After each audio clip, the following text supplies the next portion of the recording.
Terima kasih yang telah kembali hadir.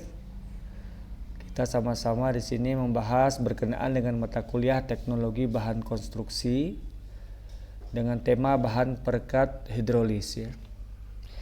Jangan lupa untuk ikuti channel ini, serta bila dirasa berguna boleh tekan tombol like dan boleh berinteraksi di kolom komentar. Baik, untuk bahan perekat hidrolis, seperti yang kita sudah ketahui bahwasanya bahan perekat hidrolis adalah suatu bahan yang apabila dicampur dengan air akan membentuk pasta, kemudian mengeras, dan setelah mengeras tidak larut kembali dalam air. Jadi pengertiannya adalah suatu bahan yang apabila dicampur dengan air akan membentuk pasta, kemudian mengeras, dan setelah mengeras tidak larut kembali dalam air. Jadi bahan perekat hidrolis itu akan bersifat seperti perekat apabila berhubungan dengan air. Ini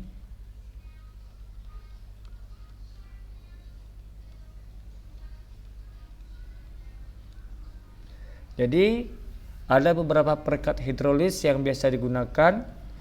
Itu biasanya ada 4. Yang pertama adalah gips, yang kedua adalah kapur, yang ketiga adalah pozzolan atau truss, yang keempat adalah semen Portland. Kita masuk dulu pada pembahasan bahan perekat yang pertama, yaitu berupa gips. Jadi gips adalah jenis bantuan endapan yang terbentuk secara kimiawi dari kapur dan sulfat yang larut dalam tanah membentuk kalsium sulfat atau CaSO2. Jadi gips yang dari alam itu merupakan senyawa stabil berbentuk CaSO4 2H2O. Jadi air yang terkandung dalam gips ini bukan air bebas tetapi air yang bersatu dengan molekulnya, sehingga sifat dari gips alami adalah stabil.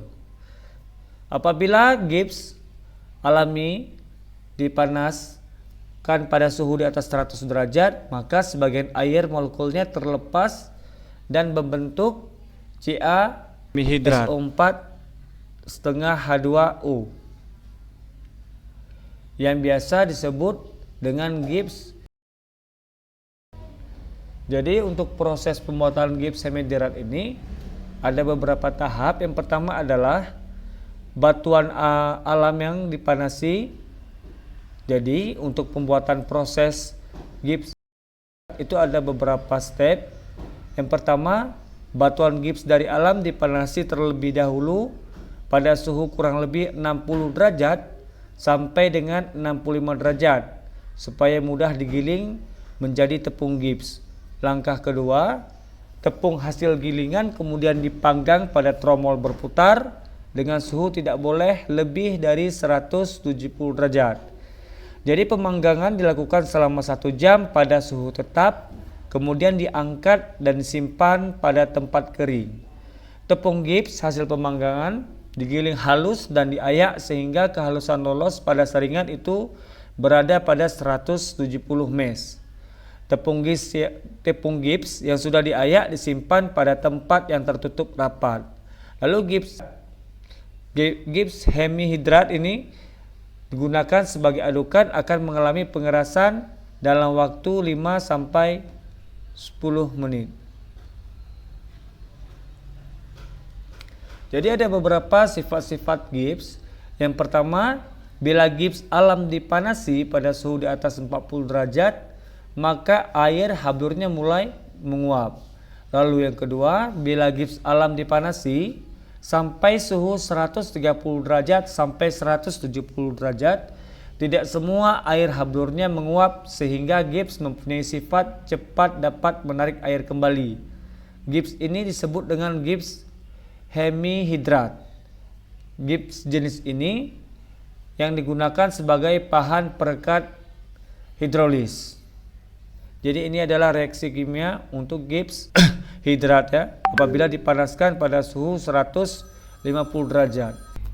Kita lanjutkan ke bahan perekat lainnya yang berupa batu kapur. Jadi Seperti yang kita ketahui bahwasanya kapur telah dikenal dan dipergunakan orang sejak ribuan tahun lalu sebagai bahan adukan pasangan dan plesteran untuk bangunan. Jadi kalau pada zaman dahulu pembuatan kapur itu dilakukan dengan cara membakar batu kapur pada tungku-tungku sederhana. Jadi hasil pembakaran ini kemudian dicampur dengan air dan terbentuklah bahan perekat.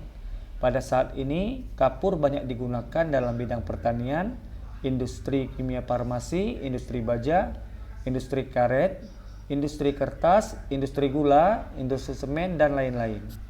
Jadi kalau kita berbicara dengan jenis batu kapur, ya.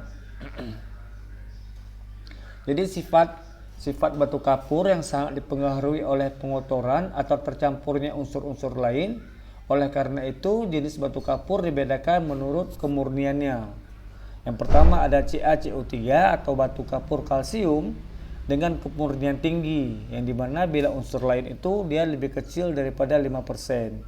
Lalu yang B ada batu kapur magnesia atau CaCO3 MgCO3. Itu mengandung 5 sampai 20% magnesium karbonat.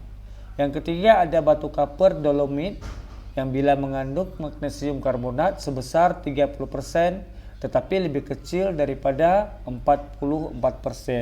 Lalu yang keempat ada batu kapur hidrolis yang bila mengandung 5% senyawa lain yang terdiri dari alumina, silika, dan besi. Lalu ada margel yang kelima.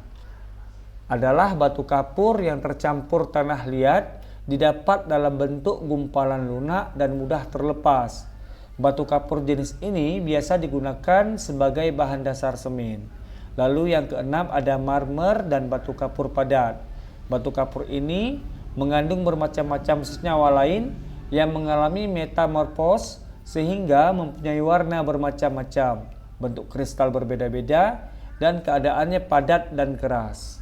Jadi untuk membedakan batu kapur dengan batuan lainnya itu dapat dibedakan dengan cara meneteskan asam klorida atau HCl pada permukaan batuan asam tersebut.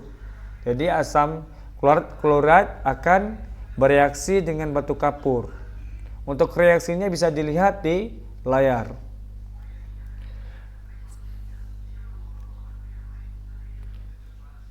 Jadi pada slide berikutnya pada gambar 71 ini adalah proses pada pengolahan kapur yang dimana dimulai dengan penambangan batu kapur, lalu dipecahkan dan dipilih, lalu akan dibakar, lalu didinginkan pada kapur tohor.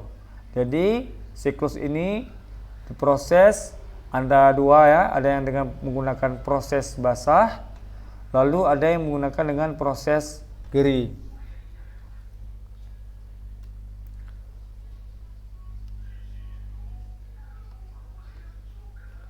Jadi untuk pembakaran batu kapur sendiri, pembakaran batu kapur ini digunakan suhu 500 derajat.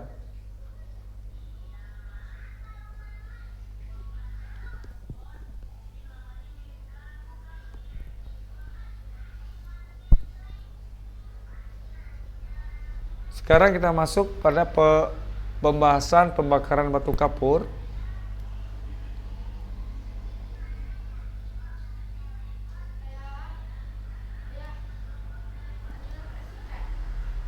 Sekarang apa? Ada di atas tuh, di dinding kamar mandi.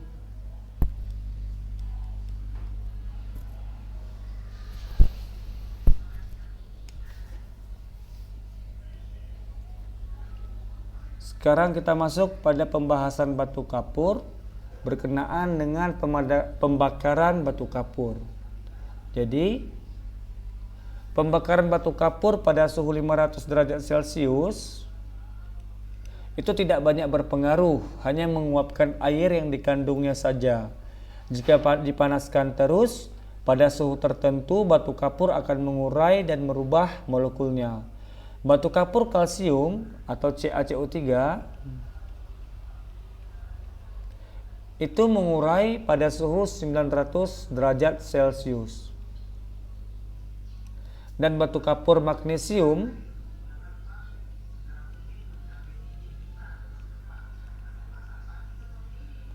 itu mulai mengurai pada suhu 700 derajat sampai dengan 770 derajat Celcius. Pada suhu ini penguraian belum sempurna sehingga diperlukan suhu yang lebih tinggi agar batu kapur terurai semua. Jadi suhu di mana batu kapur mulai mengurai disebut dengan suhu keseimbangan atau suhu disosiasi.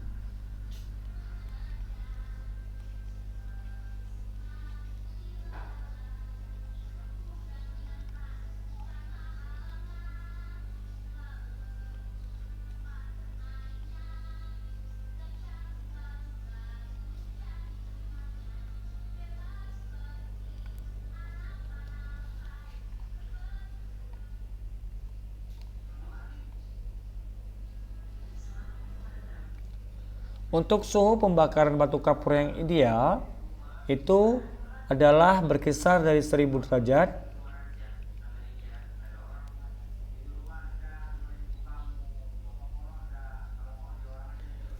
derajat Celcius sampai dengan 1350 derajat Celcius.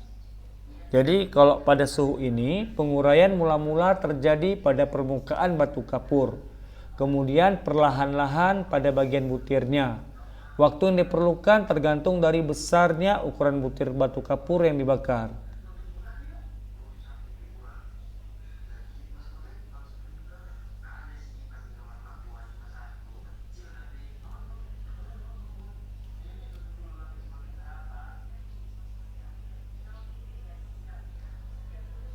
Lalu untuk step kedua itu adalah step pemadaman kapur tohor. Jadi pemadaman kapur atau slaking itu bertujuan untuk merubah kapur tohor menjadi kapur hidroksida.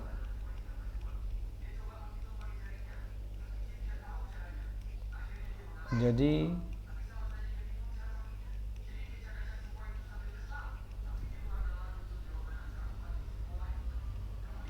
hidroksida itu dengan cara mereaksikannya dengan air.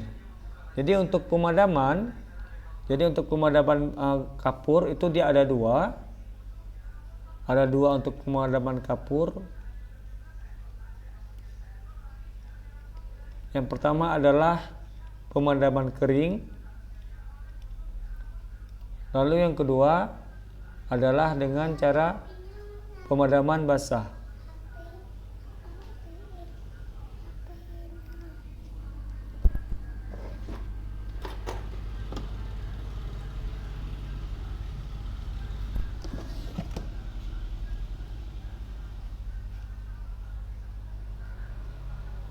Lalu untuk step pemadaman, lanjut pada step proses pengerasan kapur. Jadi kapur dapat mengeras mempunyai kekuatan itu disebabkan oleh dua macam proses kimia yang terjadi di lingkungan basah atau bila ada air, yaitu kapur padam bereaksi dengan CO2 dari udara dan membentuk karbonat. Lalu yang kedua adalah kapur padam bereaksi dengan senyawa lain terutama silika dan membentuk kalsium silikat yang mengeras seperti batu serta tidak larut dalam air.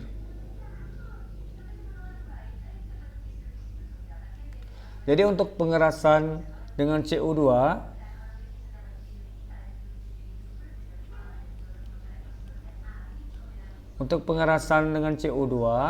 itu reaksi kimia yang terjadi adalah seperti berikut ya. Ini ada Ca, OH2 ditambah dengan CO2, maka bereaksi menjadi CaCO3 ditambah dengan H2O.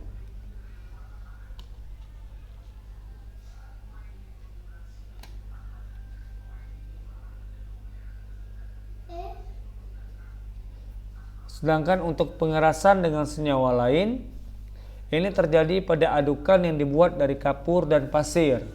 Jadi kapur padam bereaksi dengan silika, alumina dan besi yang tergandung dalam pasir, semen merah atau tras, sehingga terbentuk senyawa kompleks kalsium silikat hidrat. Jadi dengan reaksi kimia sebagai berikut. Ini ada Ca OH2 ditambah dengan N silika O2 ditambah dengan M H2O menjadi CaO N SiO2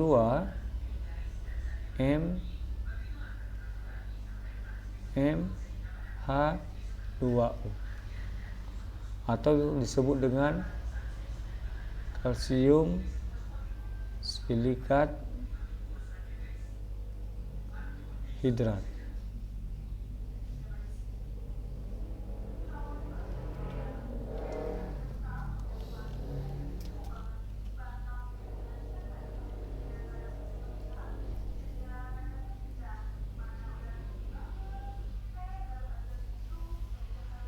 Kita masuk ke dalam pembahasan mutu dan sifat-sifat kapur. Jadi, mutu kapur yang dihasilkan, sambil saya hapus ya. Mutu kapur yang dihasilkan suatu industri itu sangat dipengaruhi oleh mutu dan kemurnian batu kapur sebagai bahan bakunya. Jadi, kesempurnaan pembakaran juga serta pemadaman kapur tohornya. Jadi, sifat penting yang menentukan batu kapur itu yang pertama adalah persentase bagian yang aktif, ya. Bagian yang penting untuk sifat penting pada batu kapur itu adalah sifat penting yang menentukan mutu kapur adalah persentase bagian yang aktif dalam kapur, yaitu CaO, SiO, aluminium 2O3, lalu magnesium oksida. Lalu ada MgO. Yang kedua, mutu dan sifat kapur. Jadi sifat yang menentukan kapur. Yang kedua adalah kehalusan butiran.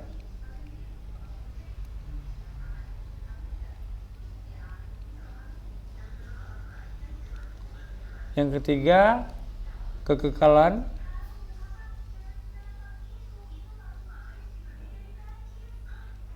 Bentuk adukan yang terbuat dari kapur tersebut. Lalu yang keempat adalah, atau yang terakhir, itu kekuatan adukan.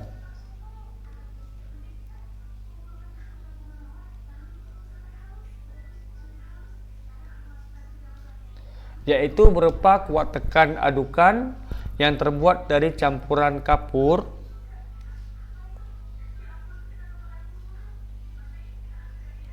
pasir, dan air. Sedangkan untuk mutu dan sifat kapur untuk bangunan pengujian itu ada di SII 00244880.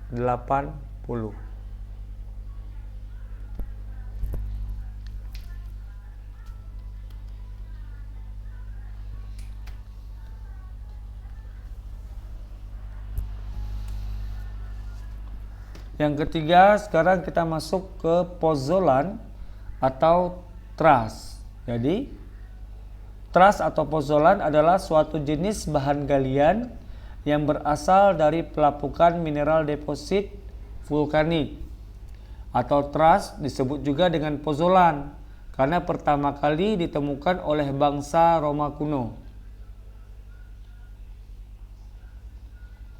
Truss dan pozolan itu mengandung unsur silika,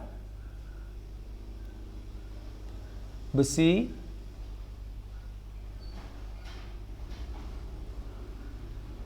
dan aluminium.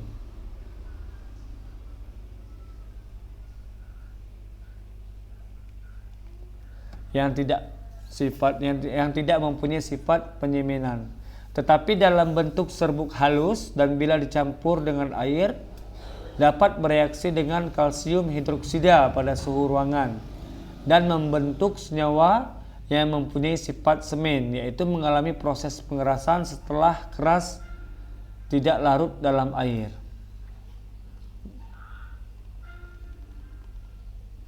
Jadi suatu bahan galian yang diklasifikasikan trust atau pozolan alam itu apabila mempunyai komposisi kimia seperti yang dinyatakan dengan HSTM C61878. Jadi bisa dilihat di tabel 71 berkenaan dengan komposisi kimia pozolan. Jadi parameter yang pertama itu ada Si02 tambah Al203 tambah Fe303. Itu persen paling besar berada pada 70%. Dan yang ketiganya ini adalah sisanya sebesar 17%. Jadi bahan galian trust di alam itu mempunyai variasi warna seperti putih. Jadi warna dia ada putih, kemerahan,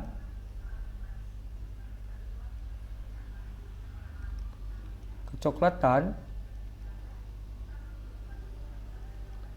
dan kehitaman.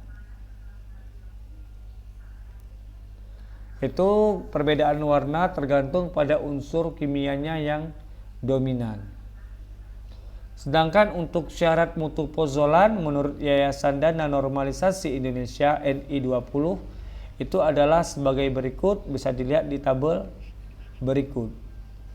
Jadi ada beberapa tingkat 1, tingkat 2 dan tingkat 3. Jadi persyaratannya yang pertama adalah kadar air bebasnya dan persen berat keringnya, lalu ada kehalusan yang dimana harus lebih besar daripada 2,5 mm dan lebih besar daripada 0,21.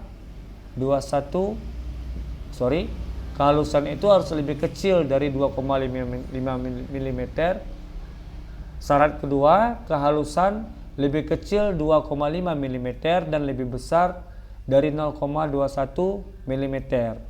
Yang ketiga, untuk persyaratan pozolan itu pengikatannya 1 kp plus 2 pozolan per hari. Lalu ada kuat tekan adukan, lalu ada pasangan standar, dan yang kelima adalah kuat tarik.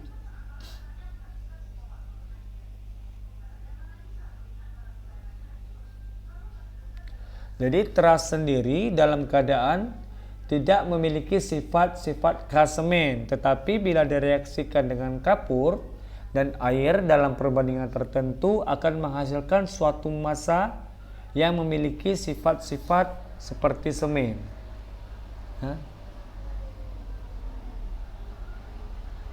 Jadi bila ditambahkan dengan kapur plus air pada perbandingan tertentu akan menghasilkan suatu massa yang memiliki sifat-sifat seperti semen dan tidak larut dalam air. Sifat-sifat semen ini disebabkan oleh senyawa silika yang aktif dan senyawa aluminat reaktif.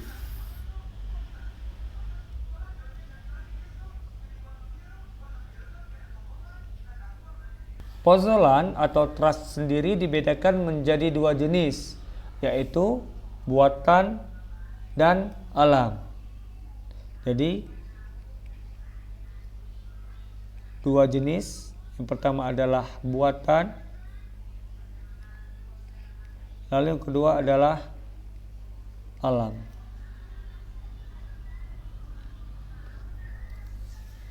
Jadi untuk trust yang alam itu terdiri dari batu apung, obsidian, skoria, tuf, santorin, dan trust yang dihasilkan dari batuan vulkanik.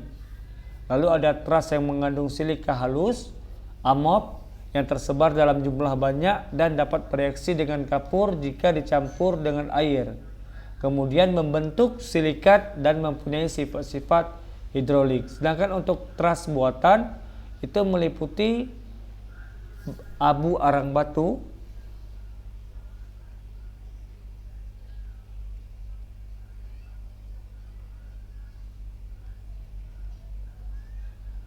lalu ada terak kettle uap,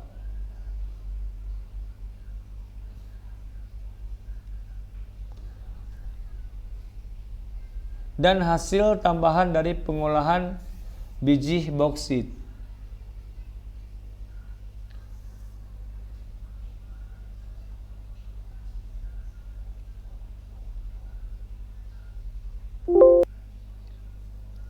Cara pembuatan teras sebagai bahan perekat itu dengan cara menggiling langsung batuan vulkanik atau dengan membakar, kemudian menggiling lempung, batu tulis, dan tanah diatome.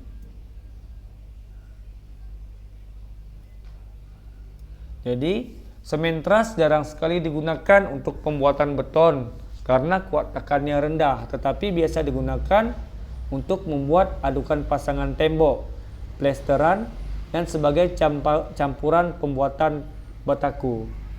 Ya, jadi dia lebih ke plesteran.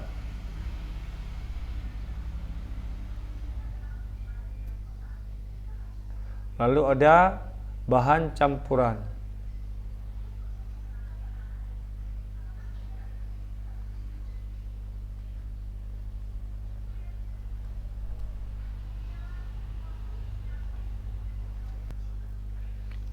Jadi fungsi teras sendiri yang ditambahkan pada beton itu ada beberapa.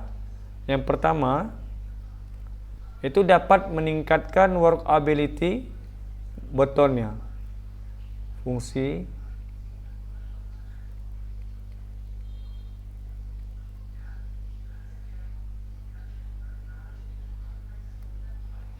dapat meningkatkan workability beton.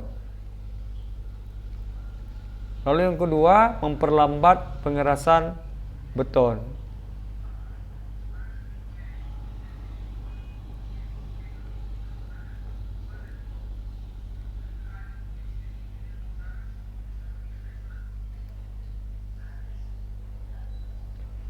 Lalu yang ketiga adalah membuat beton lebih kedap.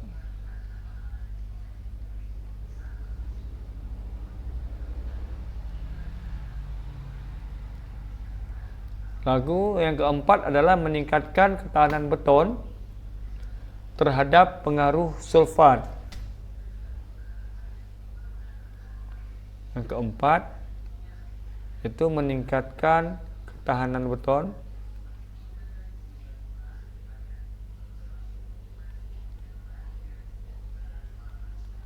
terhadap pengaruh sulfat.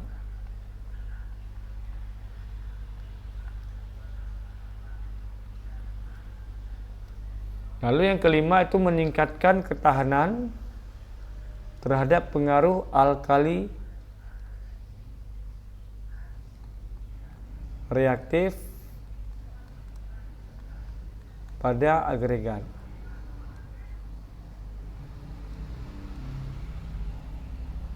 Jadi fungsi pozolan pada beton adalah menetralisir pengaruh alkali reaktif tersebut. Ya. Sekarang kita masuk dalam bahan perekat yang biasa kita pakai, yaitu semen Portland.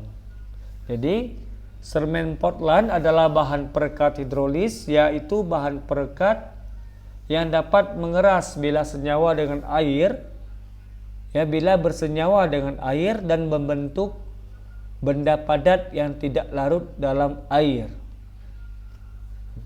Jadi semen Portland adalah bahan perekat hidrolis, yaitu bahan perekat yang dapat mengeras bila bersenyawa dengan air dan berbentuk benda padat yang tidak larut dalam air. Semen hidrolis itu mulanya dibuat oleh Joseph Parker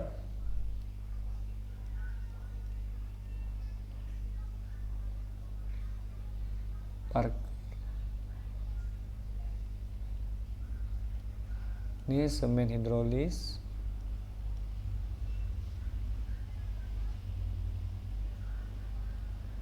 Itu pada tahun 1796. Itu dengan cara membakar batu kapur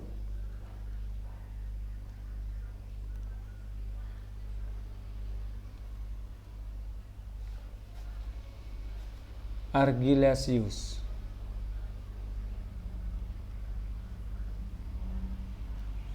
Yang dimana ini mengandung 20% oksida,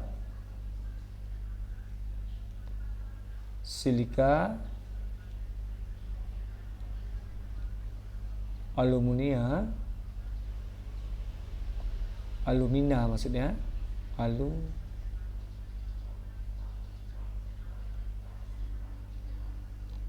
yang ketiga adalah bahannya besi.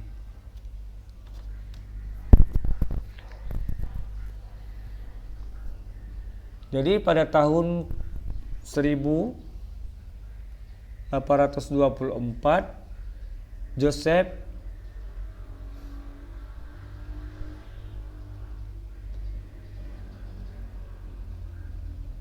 Joseph Aspdin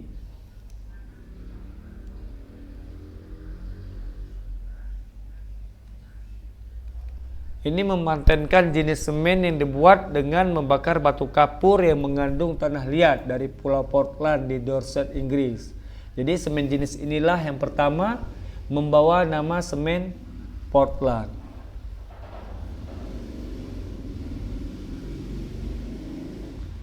Tetapi dalam pembuatan semen ini pembakarannya tidak sampai berbentuk klinker atau terak.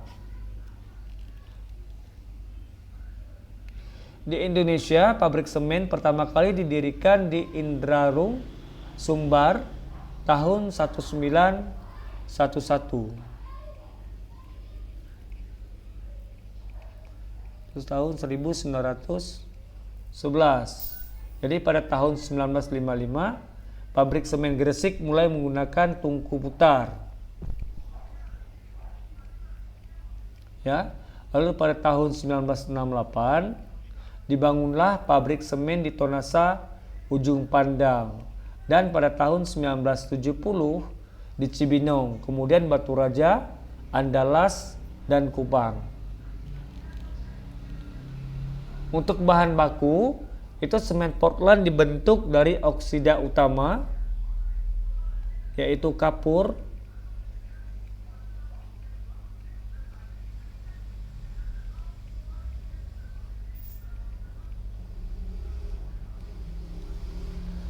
jadi bahan baku semen Portland itu dibentuk dari oksida-oksida utama berupa kapur atau CaO. Lalu yang kedua ada silika atau Si0O2. Lalu ada alumina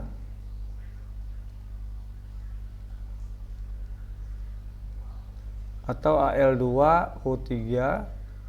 Lalu ada besi Fe2O3.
Jadi untuk susunan oksida yang membentuk semen itu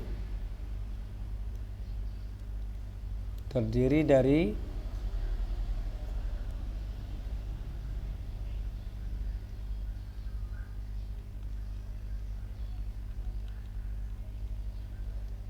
CaO atau kapur sebanyak 60 sampai 67%, lalu ada silika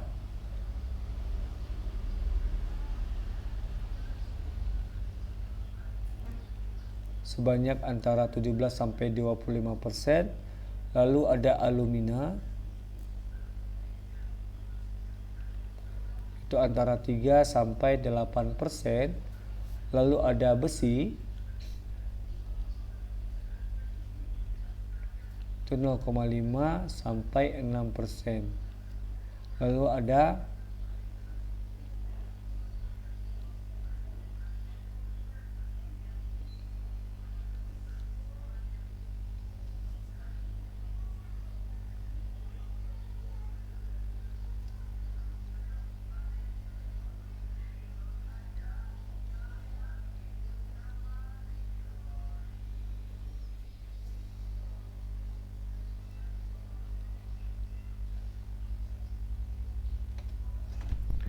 Nah, ini adalah pembentuk dari susunan oksida dari semen ya.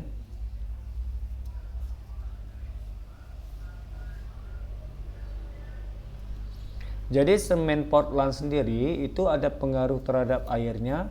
Jika air ditambahkan pada semen Portland, maka akan terbentuk jaringan serabut gel yang menyelimuti butir-butir semen yang lain.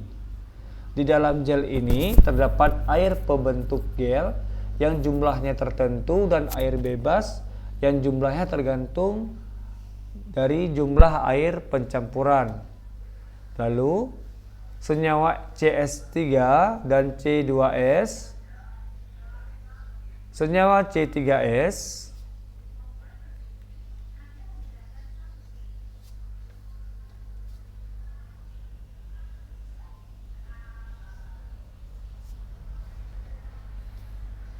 untuk pengaruh air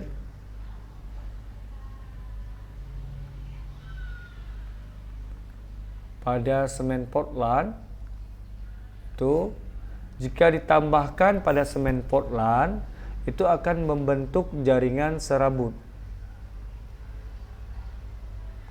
atau gel yang menyelubungi butir-butir semen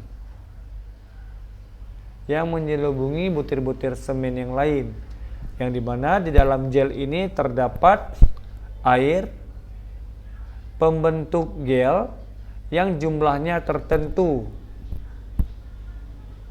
Air pembentuk gel dengan jumlah tertentu dan air bebas.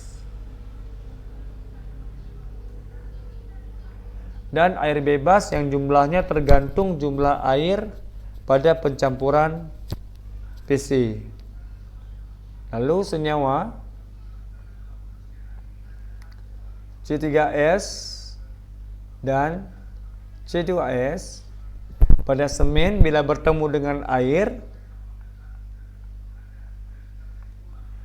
akan membentuk gel sebagai senyawa kalsium silikat hidrat. Ini akan membentuk gel sebagai senyawa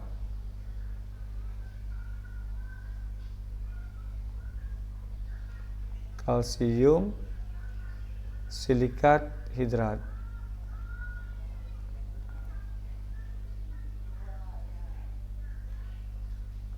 Yang menghasilkan kristal-kristal kapur dan senyawa hasil hidrasi C3A dan C4AF. Lalu bila air pencampur PC atau semen Portland terlalu banyak, jadi bila air terlalu banyak,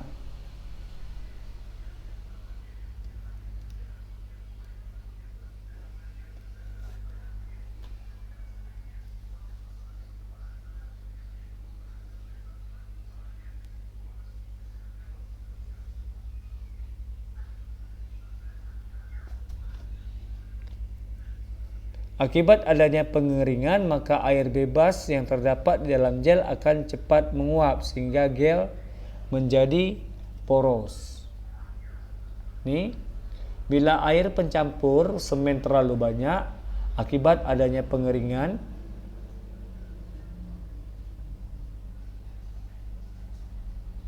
maka air bebas yang terdapat di dalam gel akan cepat menguap.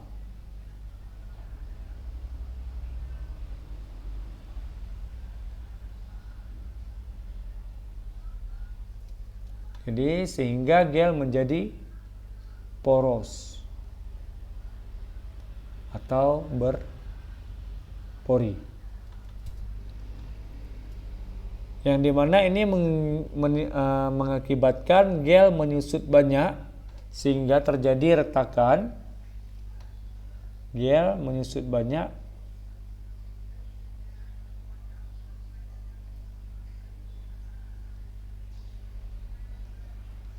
ini akan menghasilkan retakan atau kekuatan gel rapuh. Atau kekuatan gel rapuh ya, yang dimana daya rekat semen rendah.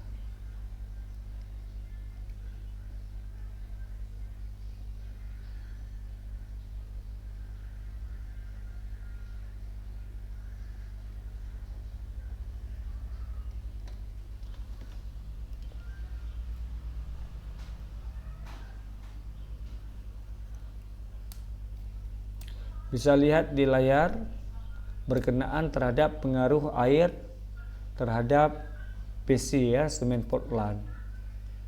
Lalu ada proses hidrasi dan pengeresan semen. Jadi reaksi kimia yang terjadi selama proses hidrasi adalah sebagai berikut seperti yang ditampilkan pada nomor 1, yang dimana dia mengeluarkan kalori sebesar 326 kalori per gram.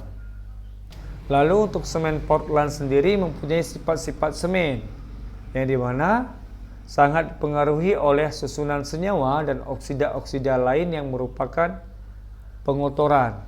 Jadi untuk mengetahui sifat semen itu perlu dilakukan pengujian di laboratorium berdasarkan standar yang ada. Standar yang paling umum itu adalah ASTM C150 atau standar British BS12, ada standar Jerman DIN, sedangkan untuk di Indonesia digunakan SII 0013 tahun 1977. Sifat kimia semen Portland itu dalam tungku pada zona pembakaran atau clinkering zone, itu urutan terbentuknya senyawa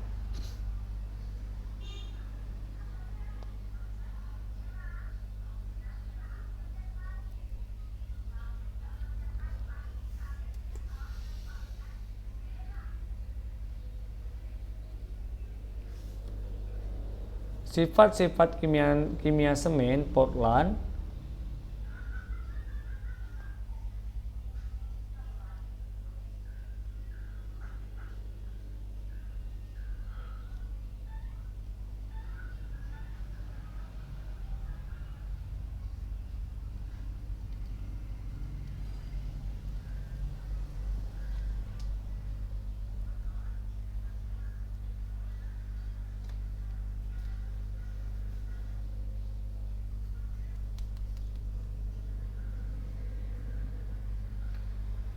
Sifat-sifat kimia semen Portland, jika senyawa tersebut berhubung dengan air, maka sifatnya terdiri dari 4 ya. Yang pertama adalah reaksi bila semen Portland ditambahkan dengan air. Sifat pertama adalah reaksi dengan air. Yang kedua adalah panas hidrasi.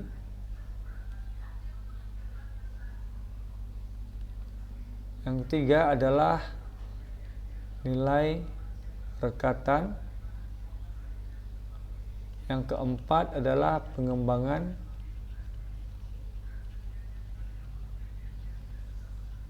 Karena reaksi.